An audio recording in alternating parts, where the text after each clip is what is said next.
Hello, everybody, and welcome back to another episode of the Let's Get Chattin podcast. As always, I am your host, Josh. And I want to start this episode, and I haven't spoken to Justin about this at all. You might actually have some thoughts or feelings about this.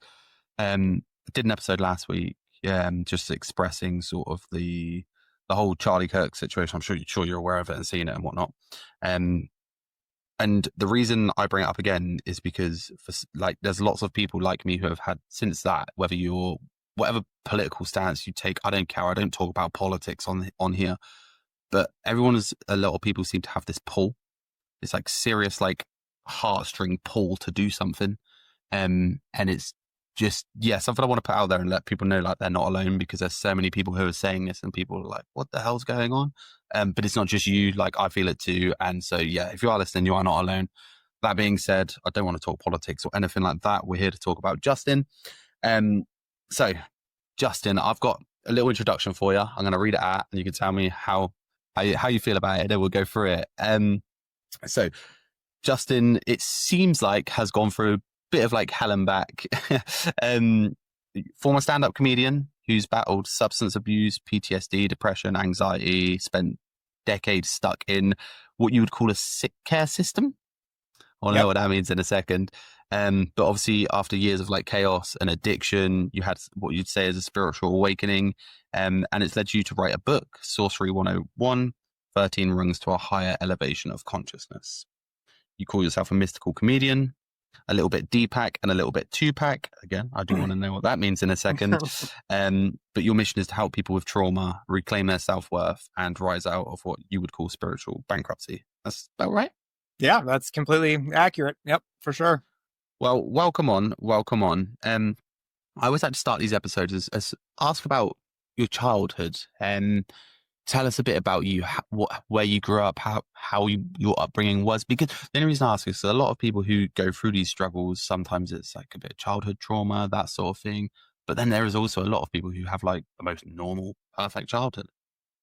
Yeah, no, mine was not. It's really good to know, people that have been through stuff. There's sympathy and there's empathy, and there's a big difference. Sympathy is someone who will, listen to your pain, whereas empathy will, someone who will feel it with you. And I certainly have empathy for people with, that had tough bringing, because I certainly did. Okay.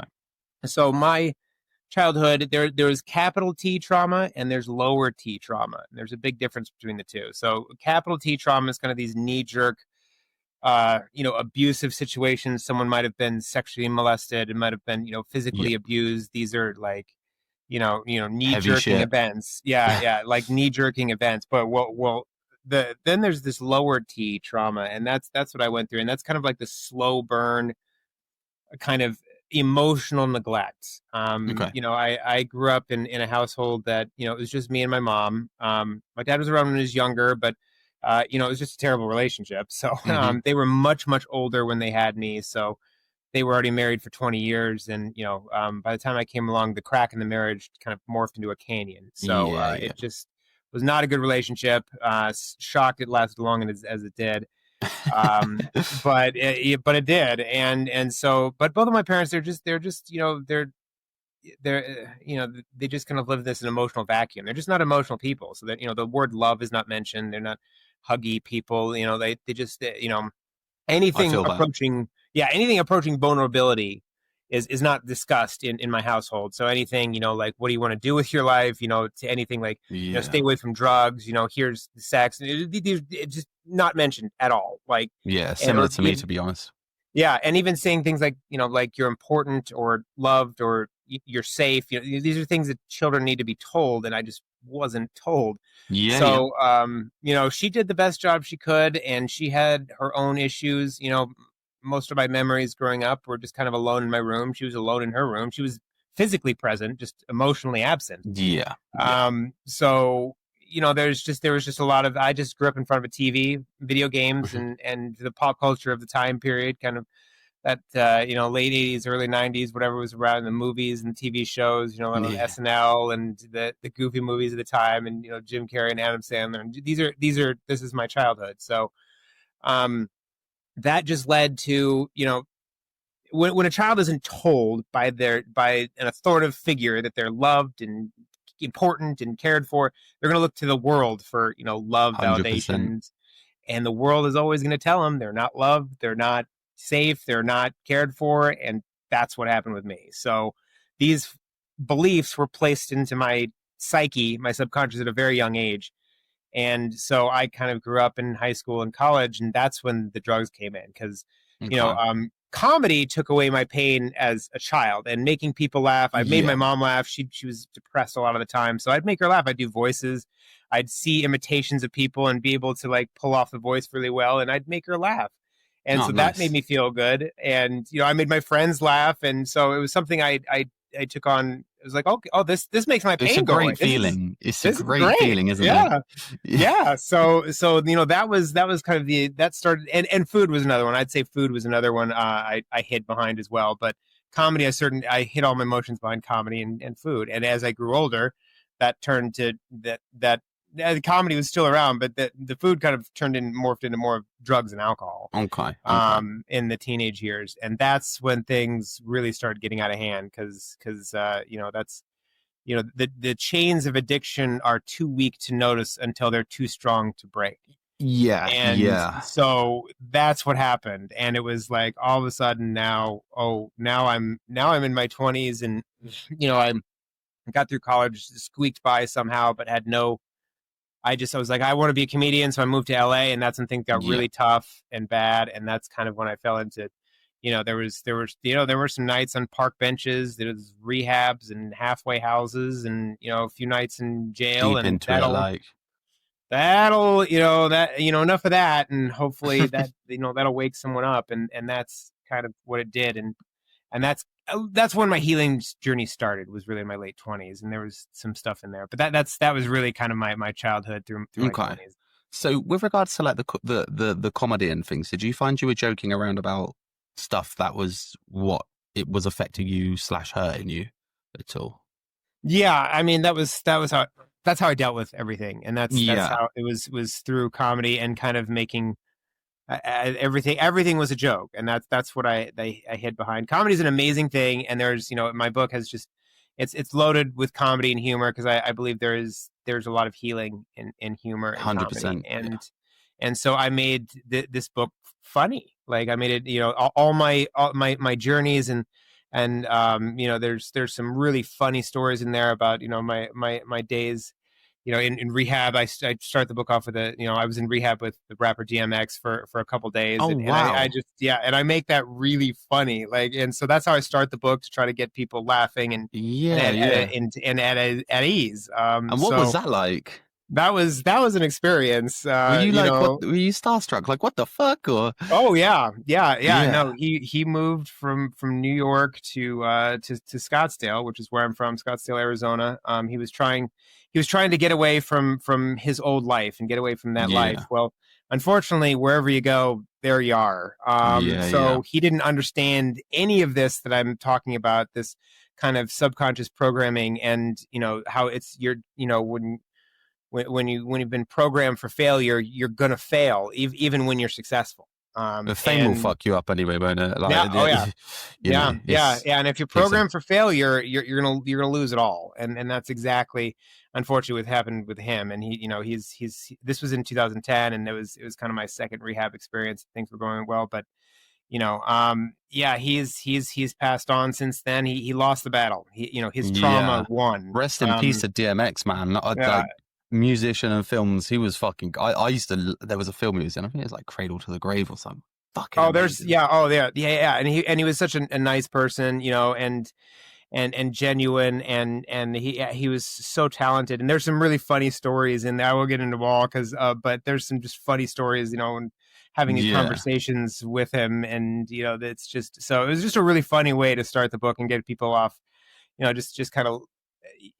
People only believe and accept to kind of the energy they're currently in. And so it's really important for people. I wanted to start the book light, to get people in that kind of light atmosphere, and 100%. and get ready to start healing, because healing cannot be done in a state of fear and anxiety. So I could have started off with some really tough stories, and got people shaking in fear and kind of into it, but that's not going to help people heal. That's you got to be in the right energy to kind of accept healing. So yeah, that's how I started off. Yeah. So, okay, so you the comedy itself, obviously, because I'm interested in this because I'm the same. So like, I'm quite dark with my like humor though. I'm pretty bad. Like, I mean, I don't know how bad it was for you, but like when my nan passed away, like I didn't really know how to deal with it. So the first thing I did was like make a joke. Like, you know, like I was literally at the pub and there was like, this is fucking horrendous to everybody listening. I do apologize. But I was at a pub and my friend smoked cigarettes and he flicked his ash. I was like, you're right, Nan. Like, what the fuck? You know, like, it's funny, but like, fuck. Like, you know. So this is why I asked, because that's exactly how I deal with things. So that's why I'm so interested. So yeah, it's pushing it off. Yeah, it really is. Yeah, it's not feeling something to feel something else, and it's exactly that. And it can be good. It can be good and bad. Yeah. So the drugs themselves. What first like what pulled you into it? Like what was it that took you to drugs? Like was there a specific moment where you were like it was curiosity, or did you know it was going to make you sort of feel that like better? Was it something someone told you? What was it that sort of made you go with that first step? Yeah, I was just always interested, and this is something that wasn't mentioned, and nothing was mentioned in my household about them at all. But even if my mother had kind of done at the time there was this DARE wasn't so much, in America, they had this DARE campaign to kind of scare people away from drugs. Drugs are bad. Right, this is your brain on drugs and all this stuff. That was kind of ending when I was like becoming, that was more 80s, and my kind of grade school was more 90s, but it was still there. And there's this thing to scare kids, right? Don't do drugs. Well, if I tell you don't think of elephants, you're going to think of elephants. Yeah, and now you've got a bunch of rebellious kids like me, like, fuck you, don't tell me what to do. I'm going to do whatever what I want to do. Fuck yeah. So, like that's kind of what happened with me, was like, don't tell me what to do. I'm going to do whatever I want to do. So it is the wrong way to approach things. If you're going to approach something with your kids, if there's any parents out there, like you just gotta say, here's why there's drugs. Here's what it does. Here's what the benefits are. But here's where the consequences come in, and just love them through whatever their choices may be. I mean, give them all the information. Hopefully they make the right, but it's attack the situation with love and peace will follow. So it's just but saying nothing either, like my mother did, was not the right approach. So I was always interested, because I had this thing called spiritual bankruptcy, and I just felt bad all the time. I felt bad all the time, and so it's this depression thing, and like I said, it was just that love wasn't something that my mom was good at. Like, she doesn't understand it. She grew up in a household that just was very similar. And my grandmother, I met my mother. I said my parents are much older, so I only met one grandparent, and it was my mom's mom. And I don't know if you've ever seen Always Sunny in Philadelphia, but Mac's mom, who's just this chain smoking, drinking, like, hey kid, come give your granny a kiss, like one of those. Like, that was my grandmother. So like growing up, and I can see, it's like, well, no wonder my mom was the way she was, but she didn't drink. She didn't go that route because she saw the destructiveness it did. So she just internalized everything. And she would just, she was kind of one of those teeth grinders that just would isolate herself, and just, so, it was very sad. She was in a lot of pain. I can see it now. As a child, you don't see that kind of stuff, but she can only be what she was programmed to be. And without any this awareness that I'm talking about, that, we're all programmed, either for three things. We're either programmed for failure, mediocrity, or greatness. That's really it. And, our childhood dictates what one of those three things is. However, you can change at any time. But you can reprogram. The key is awareness. The key is like, what am I programmed? Is this okay? Do I want to readjust things? And then it's diving in and questioning those limiting beliefs that were placed in there, questioning them, and mining the subconscious, which the book is all, rungs and kind of way to the rungs, but there's step work to it. It's a map for healing and changing and transformation. So it's again, I'm relating to so much that you're saying. Obviously, you had the side where it was like you weren't told about any of this stuff, right? My parents, I'm in the UK, so I have to say allegedly on everything. I've said this many times. My parents allegedly grew marijuana, smoked marijuana, drunk a lot. So my mum and both my parents are alcoholics. So, they're past the point. I try my best, give them all the love and the hope. But I was introduced to it all at such a young age. And the crazy bit about that is I don't touch any of it. Like, you're like my of it, mom. Yeah. which Yeah. is fucking crazy. Yeah. So was there a specific point where you were like, I'm at rock bottom now, I'm fucked, I need to like fix up, like? Yeah, several times. Yeah, and it took, I've been to rehab like 5 times, so Oh shit. never give up.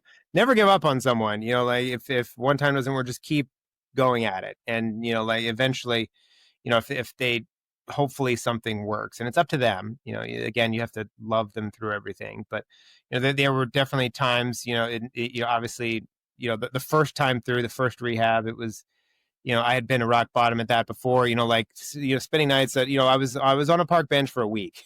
And, my mother would have put me, I had been kicked out of a halfway house, and they wouldn't let me back, because I was loaded and I didn't want to get sober. And, calling my mother and telling her that just, she would have found a hotel or something, but I just didn't want to call her and tell her. So I just spent a week until I finally called her and was like, I need to go back to rehab in the second time. And so that's when things changed, quite a bit. But there were 2 spiritual awakenings and a rock bottom in between those 2 things.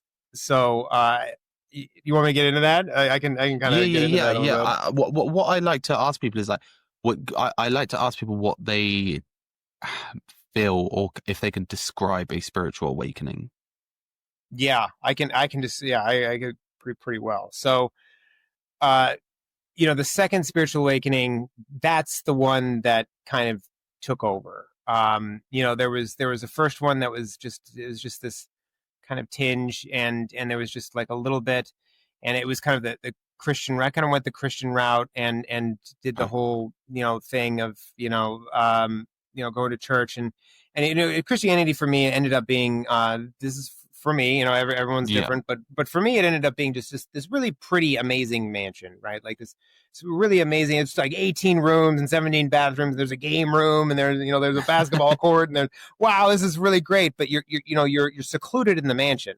You're not supposed to go and explore things like other religions or anything like outside of the mansion. Even things like yoga and meditation.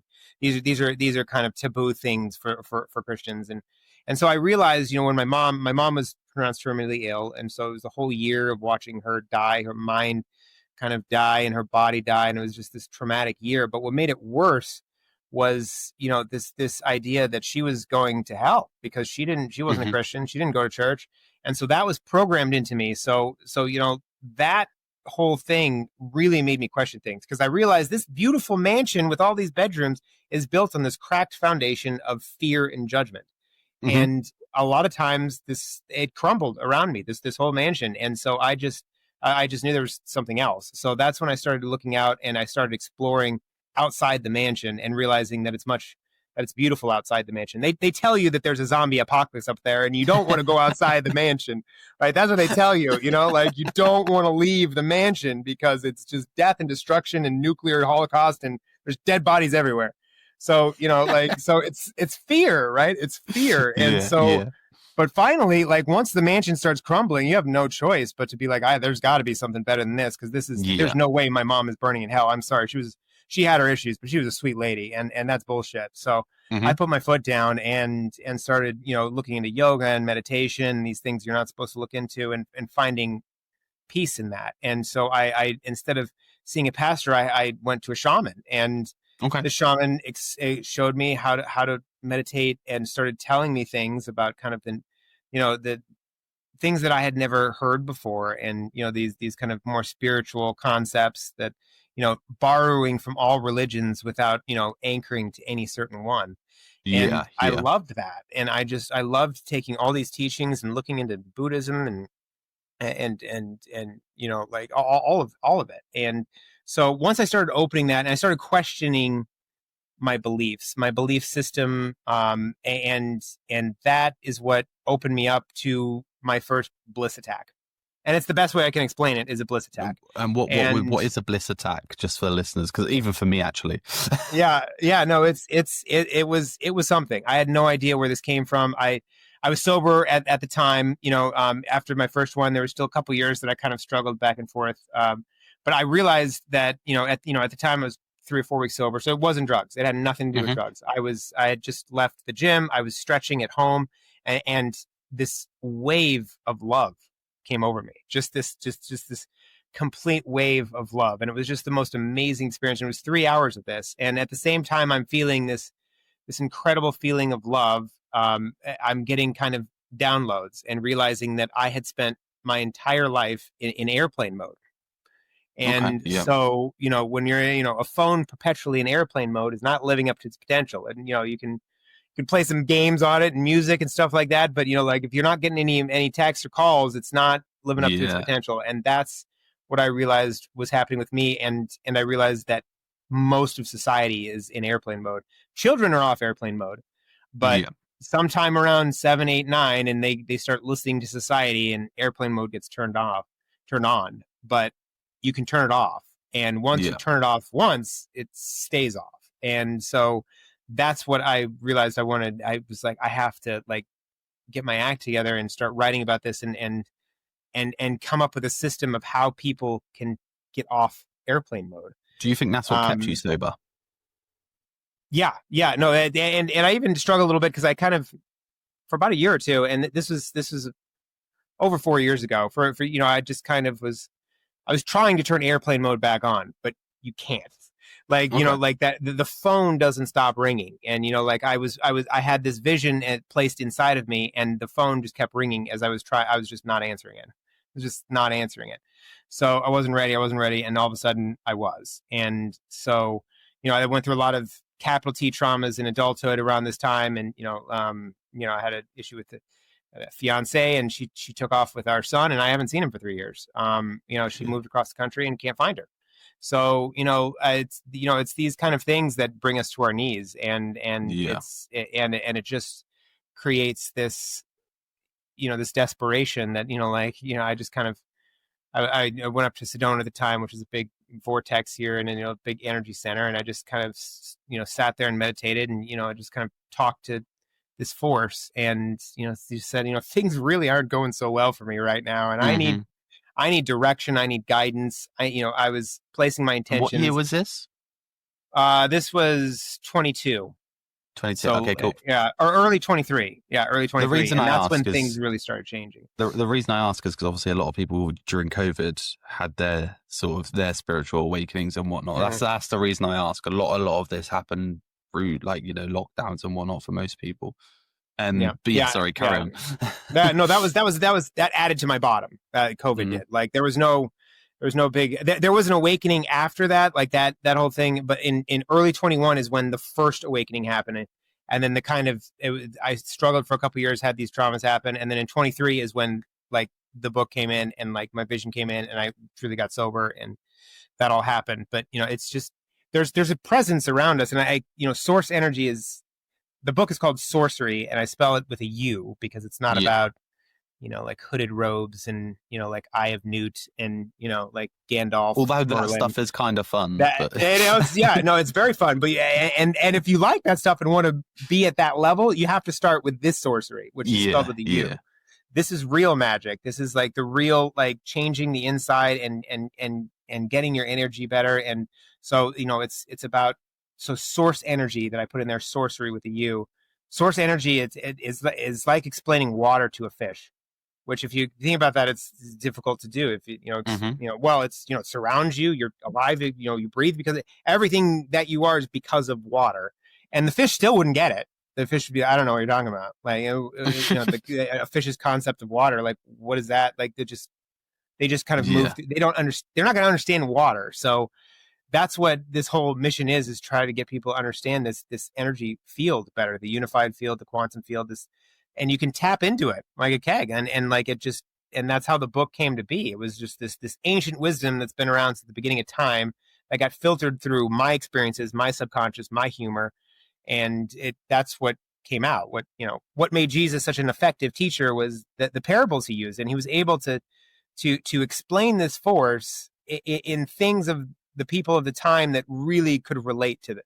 And so that's why he was just an incredibly effective, because they got it. And it's just, unfortunately, now his parables are a little bit old and they're a little bit dated. So and they're still effective, but that's what I use pop culture and technology, and I use those kind of parables that people can really relate to try to explain what this is.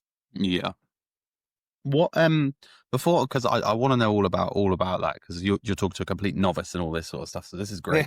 But what is the sick care system, or what do we mean by sick care system? That's a good thing to bring up. So I was stuck in the USA's, I don't know what it's like there, but we have a sick care system here. It is, they call it healthcare, but there's no intention. That was it. And there is no intention of getting anyone healthy, because Big Pharma. Not only do they not, they don't know how to do it. They don't want to know how to do it, because a cured individual lines no one's pockets. So no one's interested in truly curing someone. And they will manage the symptoms, but any disease that's labeled as chronic is going to go uncured, because there is a trifecta of the mind, body, spirit, and that is the key to healing. And it's only in the past few years, really recently, and there's still some that deny it, but this mind body connection, they're finally being like, okay, well, maybe there's a mind body connection, but the spirit is going to be left out, continue to be left out, and because they're just not going to do that. So what I like to compare it to, and because it's never to talk bad about the medical community, it's huge, it's amazing, it's this amazing thing that's helped so many people, and they know what to do with acute injuries. So bodily injuries, acute injuries, if I fall off a ladder and there's a bone sticking out of my arm, that's not a great time for acupuncture. Or like you're not gonna meditate that bone back into place, right? Like that's not there is a place for Western medicine. You go to a doctor, you get that thing set, but it is the body that heals itself. What made the body heals the body. So it's about anything labeled chronic, though, is a completely different story. It's an energetic issue. So it's just a matter of that's the system, and it's just this constant looking at the symptoms, the chronic symptoms. If there were let's say a lunch once a month with 100 people, and every single month 90 of those people got violently ill, the Western medicine approach would be to dole out anti-nausea pills to all 90 of those people instead of finding out what's the obvious issue is what's wrong with the food, but it's to deny the obvious issue and to just keep pushing out those symptoms. And so that's where I got stuck, was just I had a chronic issue, that Western medicine just has no idea what to do with it. And these pills, they would help at times,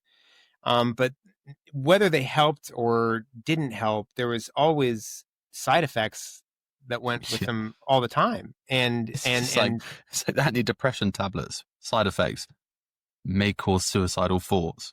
Yeah. So suicidal, homicidal thoughts. So it's like, how is this helping me if I want to walk into oncoming traffic or stab my cousin? Like, how is that helping me? So nuts. It really is. And so they really don't know what they're doing when it comes to these conditions of chronic illness, and it can be physical chronic illness, the chronic pain. The body has chronic pain is just the body has, you've been in pain for so long, the body's memorized what it's like to be in pain. So there's all these issues that no one knows what the hell they're doing. So this is something that I try to get in there and offer something different. And it's not to put them odds. Like if you're on a pill that's working, is holistic is be open to everything. But it's something different that's worked really well for me, because I am completely drug and alcohol free too, but there's no SSRI, and I was on those for a long time, the antidepressants and things like that, Yeah, yeah. and it just feels so good to just eat healthy and have vitamins and work on my energy. With regards to like these illnesses, the chronic illnesses, and even like the physical pains that you mentioned that they might not know how to like fix or heal. Do you think there's any truth in the fact that they might be able to, but they just sort of don't want to because the money keeps coming in? Oh yeah, yeah. I mean, they're I mean, the only never. reason I say that is because if people can't tell me they don't have a cure for cancer, that's some bullshit, man. Yeah, I mean, I believe the cure for cancer is belief, and I think that is a chronic illness that is caused by an energy imbalance, and I think it is something that can be, at least, even if you go the route of the chemo and everything, which is Hmm. extremely invasive, very difficult. You can still do the kind of holistic route and kind of energy and get your thoughts better, because it can come back, and your thoughts create your reality, and there's if there's trauma stuck in your body, it's going to manifest someplace, and Hmm. so that's I truly believe the cure for cancer is belief, and the worst thing they do here is they program people to die, because like I said before, you only accept, believe, and surrender to the energy you're currently in. So like if I'm in a doctor's office waiting to hear if I have cancer, and a doctor comes in and he's got his lab coat on, so obviously he's an authority figure. He must know what he's talking about. Yeah, yeah, But a worldly degree does not give doctors a divine authority. So when they come in and they say you have cancer, okay, so now you're in a state of fear, and you're in a state of, yeah, yeah. and you're in the state that's ready to accept anything that matches that energetic state. So now you ask, how long do I have? Well, 6 months. Well, at this point, you're in this energetic state You've of taken it. fear, and so you've taken it in, and now it becomes a subconscious belief, and now you're going to be dead in 6 months. Hmm. So that whole prognosis thing, you can believe the diagnosis, take it for what it is. It's cancer. All right, let's work on that. But the prognosis, these doctors that give prognosis, I mean, it's just the worst thing you could possibly do is give a prognosis. The correct prognosis is like, well, that's up to you. That's the correct Yeah, prognosis, yeah.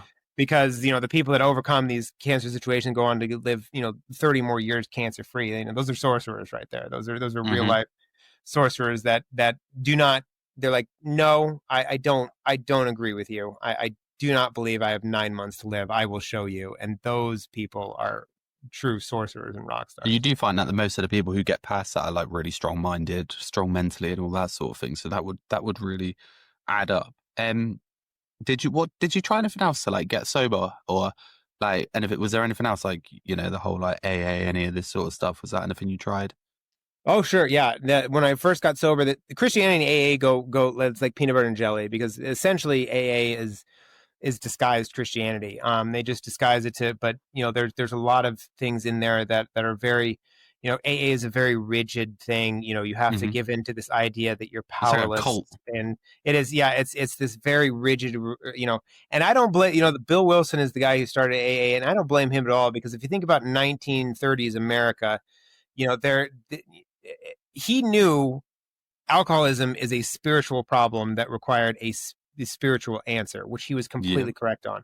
Well, 1930s America, if you're going to be spiritual, you had one choice, and that's Christianity, because yeah, yeah, the New Age movement, we're talking about the 60s, that's 30 years away. Buddhism hadn't made its way over yet. There was Muslims and Jews, and if you weren't a Muslim or a Jew, you weren't a Muslim or a Jew. Christianity was the yeah. one spiritual thing that was kind of accepting of whoever wanted it. So he had to build AA off of Christianity, because there was no other choice.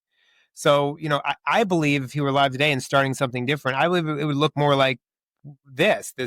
I've created 13 rungs instead of 12 steps, because moving forward is good, but moving up is better, because a bird has a better perspective on things than a worm, right?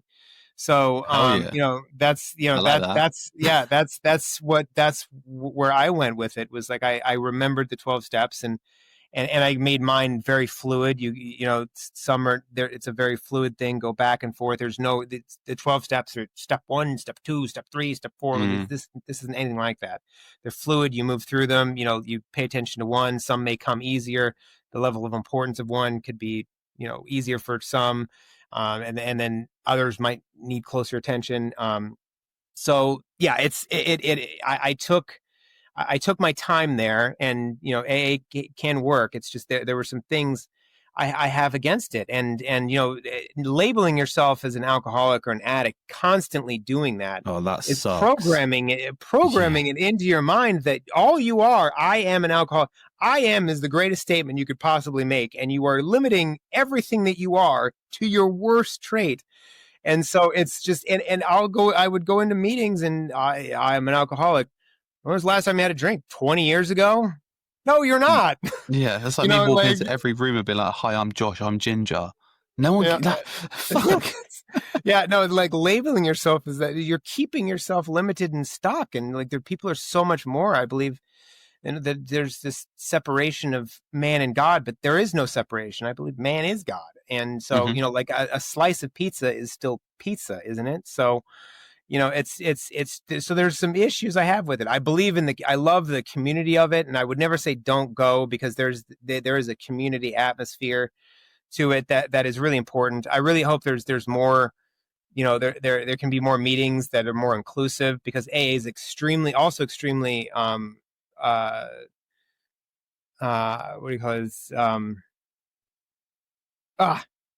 I'm forgetting the word for it, but they exclude, people. If you don't have a problem with drugs or alcohol, and that's just one symptom of a spiritual malady, you're not welcome at these meetings. And it's to the point where even if you have, if you have drug problems and you talk about it in an alcohol meeting, they don't like that, even though it's all that's crazy. Drug. Alcohol is a drug. It's the most, I think it's the worst drug. It's the worst. But no one sees that. And like, they don't want to hear about drugs in their alcohol meetings. So they made a bunch of meetings for drugs, and there's a meeting for each drug, so that everyone can not talk about different drugs in different meetings. And then they made gambler meetings, and then they made sex meetings, and no one can talk about what they're struggling with.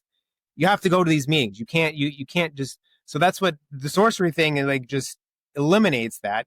I suffer from alcoholism. I suffer from depression. I suffer from anxiety. I suffer from sex addiction. I suffer from. I was just ended it. I suffer. Just come in, and I'd love to make meetings where just, if you're struggling, come. Like, you don't need to be struggling with a substance or anything like that. Like, there needs to be just meetings where if people are struggling, just come, and you don't need to worry about, like, being secluded and left out because you don't drink or you don't use drugs or you're not a gambler or whatever the case may be. Or that's the separation. Everything gets sent to you. You have depression, you go see a doctor. If you have, alcohol, you go to AA. If you have drugs, you go to meetings. Like if you have anxiety, you usually take some pills, and everything's held so separately when there's one core issue, and it can all be solved. Discrimination. That was the word I was using with AA. Discrimination. There's a lot of discrimination. That's like, people that are struggling are not welcomed if they're not struggling with alcohol, and that's a very inclusive group. That's what bullshit. I would say is, like, obviously, that all being said, just like you, like, it's not like one thing, in my opinion anyway. You may completely disagree with me, but it's not like, not one thing doesn't work for everybody. So like, AA might work for somebody, what you're talking about and what you do might not work for that person, and vice versa, so anybody's listening, it's not like I'm especially me, because I've slagged off AA in the past, but at the same time, it's like, that's because it wouldn't work for me. It doesn't mean it wouldn't work for the said person. So if that's what you feel like you need to do, please do it, because anything to help you is worth helping you. Community is huge, and I would just say, mental health is not one size fits all. That's what exactly that. Speaking of like the mental health and things side of it, it's like, what's your like views on the stigma around, like, obviously mental health and like alcoholism, addiction, and things? Because for me, it's like, growing up, obviously, if you think of like a drug addict or an alcoholic, you think of somebody who's homeless. You say a drug addict, and the first thing you think is a crackhead. Like, that's what it always was. Someone who's like doing heroin on the streets, living in a box. And alcoholics are always paper bag, like ripped beanie hat, that sort of thing. That's what you were taught to believe. Like, how do you feel about that? And what's your opinion on like, how could we change that? Because there's people like, look at Charlie Sheen. Like, he was not functioning brilliantly, but he was a rich guy, had any woman he wanted. Don't know if that's good or bad, but all the money in the world, the best house, everything. And this person was still going through the fucking trenches. Yep, that's an amazing documentary. I just watched that yesterday, and it was phenomenal. But that's it's. I actually went to meetings for quite a while called that was a new meeting that had popped up because of course it was separate, called Pills Anonymous, Okay. and these are people that struggled with doctor prescribed pills, and they were Hmm. just from all walks. They were your uncle. These are people that silently struggled and suffered and were able to be extremely functional. There were people in finance that we had nurses in there that were stealing some of the pills from the hospitals, and but were highly functional and normal people, normal jobs, and struggling with addiction because it's Hmm. all they're still drugs. I mean, a lot of them can be very strong drugs, and mostly the people that are in there, the main focus is not the antidepressant drugs. It's the controlled substances like the Yeah. benzodiazepines, the opiates, the stimulants. Yeah. They're really, that's kind of the focus. We don't that we never really talk to, we don't touch on that because if people want to take an SSRI, that's not really affecting your functionality. Whereas enough Xanax and it will function. You will Hmm. not function properly, and so but there is kind of a stigma to it, and there. But it just showed me that it's just from all walks of life. Addiction is everywhere, and Do you people think are it's struggling with enabled? everything. Do you think it's enabled by like um the media and films? If like Wolf of Wall Street is a perfect example. Like I know he falls over and is an absolute mess, but like the idea is this guy is rich, he's fucking living his best life, got this great job, loads of money, like fucking himself around the world and all this shit, doing all these drugs, and it's like wow, like they make it look so fucking cool, Yep. and it's a Yeah. serious issue, right? Yeah, Pulp Fiction. I saw Pulp Fiction when I was in high school, and kind of there's the scene when he kind of shoots up the heroin, and and they kind of make it look cool, Hmm. and that there is something to that. Movies, the I'm a huge hip hop fan, obviously, and there's a lot of glamorizing the drugs and drug dealing, and that, yeah, that can definitely influence people, but the core is the spiritual, because anyone who is spiritually full, that's not going to affect them. They're going to see that, and it's just not going to have any effect. They're not going to be interested. Um, but for someone, it is highly influenceable. On the other hand, with people like me and this spiritually bankrupt, because now you're looking at that, and it's glamorizing, and so it's a double-edged sword. There's something to it that's like it's unfair to blame, because it is not.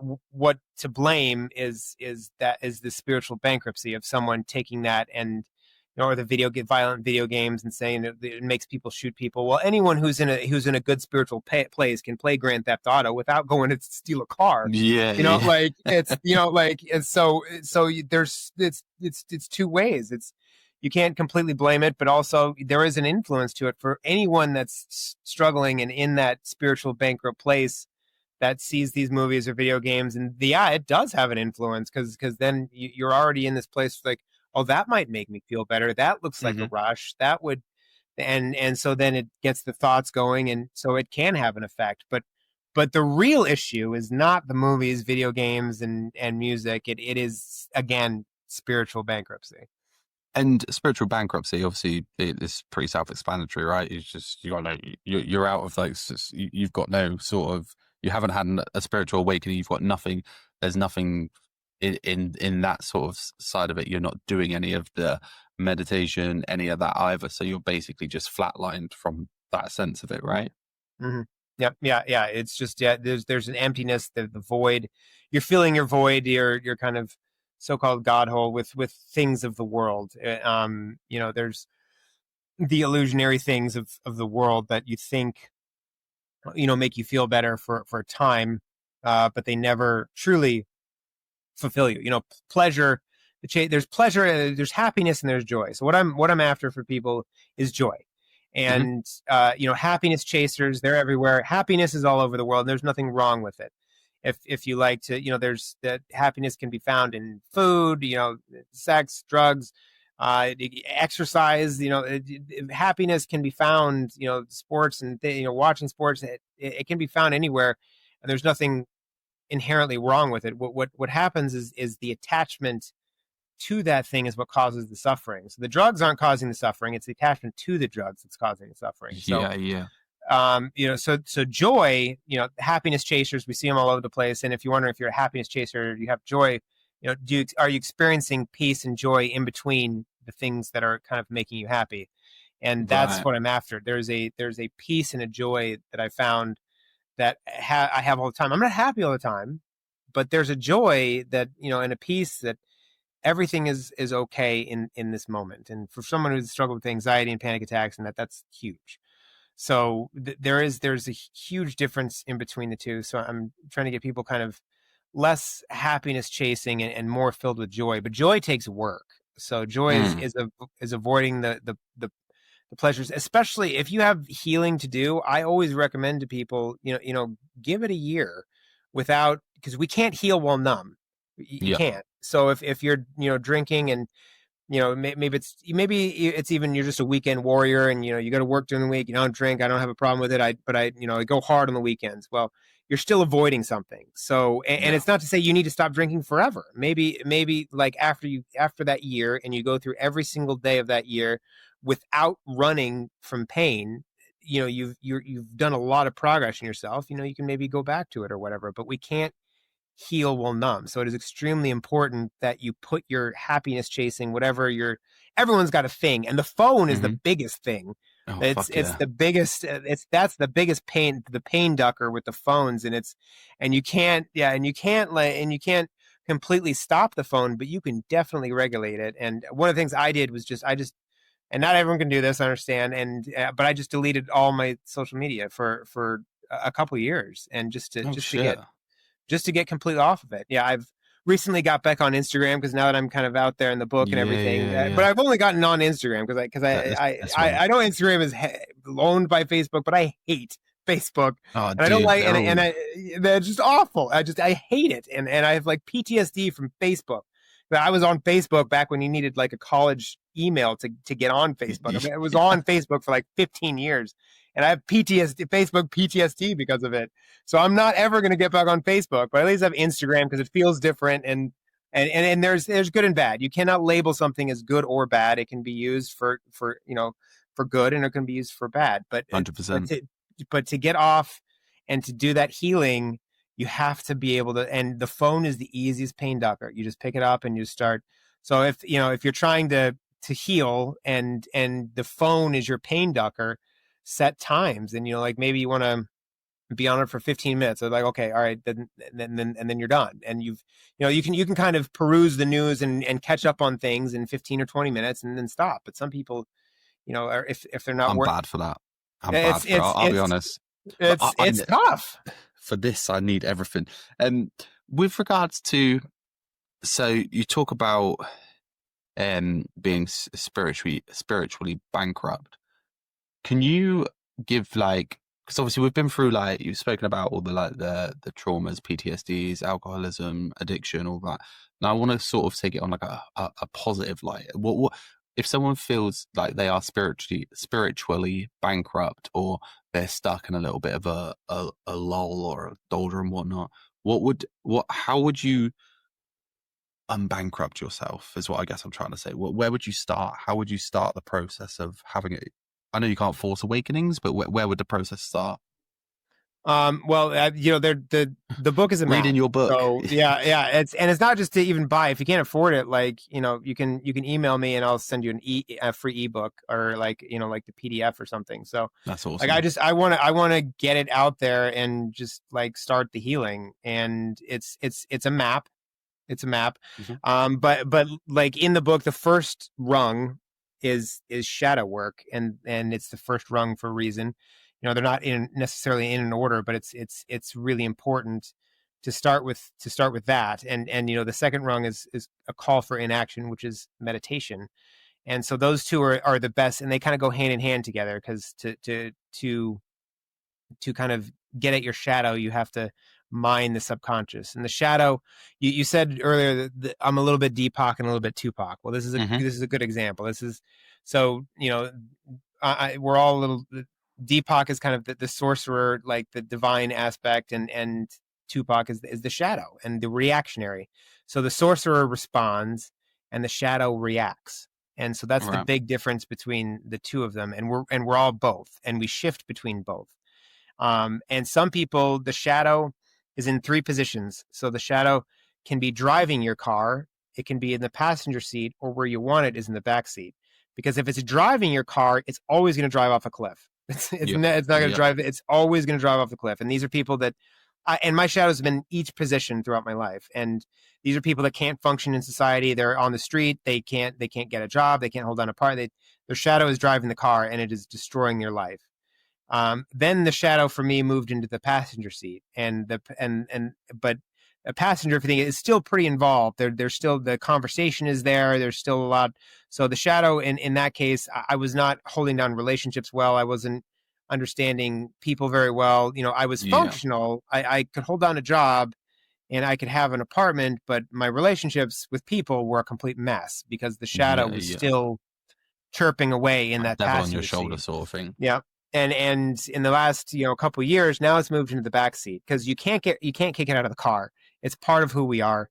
And you can't hate your shadow either, because now you're creating the same emotions that the shadow is made of. So you can't, you have to love your shadow. So, it's just in the back seat, kind of checking on it. Hey, how you doing back there? And thinking about you, just making sure you're okay. It's checking on it. I like to tell people to, separate yourself from the shadow, because you are not the shadow. You are the awareness of the shadow. So it is, I call mine Floyd. There's tons of pop culture in my book. True Romance is one of my favorite movies growing up, Tarantino classic. And in it, Brad Pitt plays this character named Floyd. And he's just this stoner loser that, obviously has his own trauma, and he can't get off the couch. He just smokes weed, and he lies on the couch, and he watches TV. He doesn't pay rent. He doesn't do chores. He does nothing. But the homeowner in the movie refuses to kick him out because he loves him like a brother, and he doesn't want to see him on the street. He doesn't want to see him suffering. So the guy just lets him smoke weed and not do anything and just sit on the couch all day. And so Floyd is that's my shadow, is just this, this lazy, it doesn't add a whole lot to my life, but I have to love him like a brother because he's there, and he was created in a time of need. And I just don't need him involved in my life anymore. So he's just kind of on the couch. Sounds like you're spending every day with Seth Rogen. Yeah. That wouldn't be good for me either. No, I have a tendency. I have one speed, and that's go. So I just, I avoid all substances. But that's the side of me that's kind of that. It's there, and I have to respect it. And I don't want him to get off the couch. So my shadow is Floyd. But a great place for people to start is kind of naming your shadow, thinking about the beliefs you hold true. There's 13 rungs for a very specific reason, because in our society, at least in this side of the pond, 13 is considered a very unlucky number. To the point where we don't even have 13 floors on hotels. They skip it. They go from 12 to 14. I've seen that, No, there is a 13th floor, but they pretend it doesn't exist. But the fact is that's not true. That 13 is actually a very lucky number, and it is considered very divine. And in a tarot, it's the number for death, rebirth, and transformation, which is extremely important in the whole sorcery thing. So right away with the 13, I get people thinking about their limiting beliefs. Do you believe that 13 is actually unlucky? Because it actually is extremely lucky. So it's questioning things that have been placed in us from a time of both adulthood and in childhood, and getting people to question in, is that accurate? Is that true? Because the false beliefs, there's a lot of bullshit out there that just we're fed so much shit by TV, that the news, people and all that. And the news is just the worst. It's poison. And there's just people that just believe anything they're told, and that's just okay, okay, all right, all right. Well, it's time to start questioning things you thought were true, maybe that aren't true, and so that's a good place to start. And the way to do that is in meditation, which is just a lot of it's all internal, isn't it? A lot of this is all internal. It's thought. It's done through thoughts and actioning on your thoughts. With regards to you're in a really good place right now. I assume that's what I'm taking from this. You've said some things which I would take as well, inspirational to say the least. Now, your day to day, what's like? Because obviously, I speak to a lot of people who, they've been through the addiction. They don't do the AA. They take the more spiritual side of it. They're doing their meditation. They're fasting. They're doing heat therapy. They're doing all of this sort of stuff. What does your day to day look like in that sense? Do you have like your daily like do's which you have to do? Yeah. I mean, it's, the yoga is kind of a precursor to meditation for me now, because something about stretching the body, and it could be 20, 30 minutes. I usually do 30 minutes of yoga, 30 minutes of meditation, and I start every day like that there's no negotiation. That is every single day. Yeah. Because your health is much like a sand sculpture. So, over time, like a sand sculpture can be beautiful and amazing. It's amazing looking, detailed sand sculpture, but, like you leave it for a day, oh, it's a little bit sand. So leave it for a couple of days, oh, it starts to leave it for a week, and now it's really falling apart. So my health is a sand sculpture. I got to keep every day. I got to Keep fix sculpting. the things I got to keep sculpting. So that's extremely, I usually like to do the same yoga and meditation in the afternoon as well. Sometimes there's not time for that, which is fine. As long as I get my morning, I'm good. But exercise is a huge thing. Weights and it's any kind of cardio. There's Hell yeah. breaks for it too. You can't do it every day, especially as I'm getting older now, and I'm feeling it. Feel that. Yeah. So you need you need breaks too, but learning is a huge one. Reading, there's so many books, Chopra and Joe Dispenza and Wayne Dyer, and continuing to learn feeds my soul. So I just look for things that are feeding my soul. And there's always things that are just fun to do. I love a good, horror movie or whatever, and that's great and that's fun. But if that's constantly what I'm putting in my mind, it's going to start affecting my soul. It really is. I need a balance. I can't, things that are just, I used to like to watch a lot of reality TV, and it's just garbage. And now I look back, it's just garbage. And it's just, it is the junk food for the mind. And so, questioning is is this really advancing myself? Is this really helping my spirit or soul? Am I becoming smarter because of this? And it's fine to, junk food is fine once in a while, but if that's all you're feeding yourself, you're going to be affected. So I'm 100%. Constantly checking myself with that. That's really important to me. Okay. Obviously, the last thing I will ask, and nothing too crazy. What would you like to say to anybody listening? Just in general, whether they're going through addiction, mental health, or just in a general sense, what would you like to say to anybody listening? The best. So I like to say the best advice I can give someone that, there's this thing out there that, people say, live every day like it's your last. Well, for someone like me, that's terrible fucking advice. Okay. That is the worst advice, because my last day looks like I am not going to do my yoga and meditation. I'm going to end up drinking, and I might end up robbing a pharmacy. That's what my last day looks like. Cause screw it. My last day. Yeah, I don't care. Let's party it up. Yeah. Let's party it up. So, I like to tell people that, stop with that mentality and start living day like it's your first day. So if you start living life like it's your first day, now, you're in it for the long haul. All right, I got to do my stuff today. I got to build something towards the future. The journey of 1,000 miles starts with one step. So you're doing stuff to build stuff towards your future. And there's also a curiosity, because if you think about, the childlike curiosity is extremely important to have, because it just, if you're questioning things and you're curious about the world, and it just puts you in this mindset that just is really healing and good, and you start learning more, and it's less about your problems, and it takes the focus off your problems and more on, something fulfilling. So if stop living life like it's your last day and start living life like it's your first, and watch things change. Watch things change. They will. Fuck yeah, no, I'll tell you that's brilliant advice, actually. Well, listen, man, it's been a pleasure to talk to you. I will say I've taken a lot away, actually, myself, and I personally, I don't feel like I struggle with too much, but there is always room for improvement, and I've taken little things on from speaking to people, and that's what I try to do every time I talk to somebody. I try to take a little bit of advice and implement it in my life, to make myself better, and a little bit, and I hope the people listening too will do that, because everybody I talk to is the reason I do that is so that people who are listening can improve themselves. I'm not here to talk shit. I'm not here for the clicks or whatever. I just want people to have a better life. So I appreciate you coming on. And I appreciate everybody who's listening. And I would ask, as always, people, if you can like, comment, share, subscribe, do the good bits on, all my stuff. That would be great. And before I sign out, I'll ask Justin to tell us what his Instagram is, because I'm assuming that's all he has, and tell us where they can find your book, all that sort of stuff. Yeah. Better get a chance. So Instagram is Sorcerer with a U, Sorcerer _13. That's the Instagram. That's the only thing I got.